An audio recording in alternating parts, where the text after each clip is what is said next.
அருமையானவர்களே, இந்த நாளிலும் அவனுடைய வார்த்தையை நம்மிடத்திலே கொண்டு வருகிறேன். மத்தேயு 16:19 வசனம் சொல்லுகிறது, பரலோக ராஜ்யத்தின் திறவுகோல்களை நான் உனக்கு தருவேன். பூலோகத்திலே நீ கட்டுகிறது எதுவோ அது பரலோகத்திலும் கட்டப்பட்டிருக்கும். பூலோகத்திலே நீ கட்டவிழ்ப்பது எதுவோ அது பரலோகத்திலும் கட்டவிழ்க்கப்பட்டிருக்கும் என்றார். அப்ப இயேசு ஒரு அத்தாரிட்டி ஆக்சஸ் கொடுக்கிறார் பாருங்க. அதிகாரத்தை செயல்படுத்துவதற்கான ஒரு ஆக்சஸ் கொடுக்கிறார். என்ன சொல்றாருன்னா, பரலோக ராஜ்யத்தின் திறவுகோள்களை உனக்கு தருகிறேன். அப்ப திறவுகோள்கள்னா கீஸ் இல்லையா? நிறைய கீஸ். அப்ப நிறைய ஆக்சஸ் கொடுக்கிறாரு.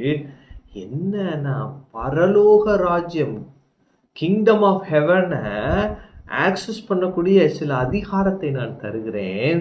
அது எப்படிப்பட்டதா இருக்குது அப்படின்னா, பூலோகத்துல நீ எதை கற்றியோ அது பரலோகத்துல ஏற்கனவே கட்டப்பட்டிருக்கும்.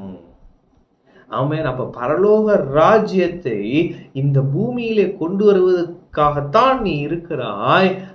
எனவே நான் அந்த பரலோக ராஜ்யத்தின் திறவுகோள்களை உனக்கு கொடுக்கிறேன். எனவே இந்த பூமியிலே நீ கட்டுகிறவனாயிருக்கிறாய், இந்த பூமியிலே நீ கட்டவிழ்க்கிறவனாயிருக்கிறாய்.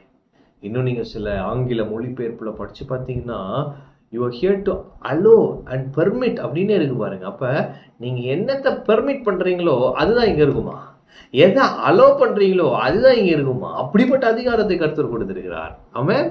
அப்ப அதை நாம் புரிந்து கொண்டால் உன்னதத்திலே அவரோடு வீற்றிருக்கிறோம் என்பதை புரிந்து கொள்வோம். அதை புரிந்து கொண்டால் இந்த பூமியிலே எந்த தீமையும் அணுக விடமாட்டோம். பிசாசு என்ன தீமையை கொண்டு வந்தாலும், யுத்தங்கள் வந்தாலும் நாம் யுத்தத்தை முறித்து போடுகிறவர்களாயிருப்போம். நம்முடைய வார்த்தைகளினாலே தீர்வுகளை உண்டாக்குறவர்களாயிருப்போம். உங்க குடும்பத்துல ஒருவேளை இன்னைக்கு தீமையான காரியங்கள் நடக்கலாம். பிசாசு சில காரியங்களின் மூலமாய் உங்கள் குடும்ப சமாதானத்தை கெடுத்து போட்டிருக்கலாம். சில தாமதங்களையும் பிசாசு கொண்டு வரலாம்.